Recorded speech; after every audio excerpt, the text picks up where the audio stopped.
In today's video, I'll show you how to use the Microsoft Loop app to streamline your work. Start by opening the app on your computer. If you don't see it, use the search bar to find it quickly. Once open, you can create and share Loop components like tables, task lists, and text blocks.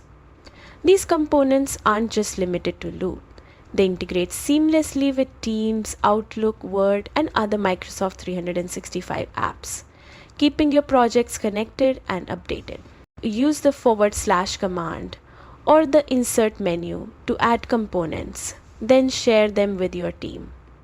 Everyone with access can edit in real time, so updates appear instantly for all collaborators, making teamwork smooth and efficient. Microsoft Loop is designed to enhance productivity, organize your information, and make collaboration effortless.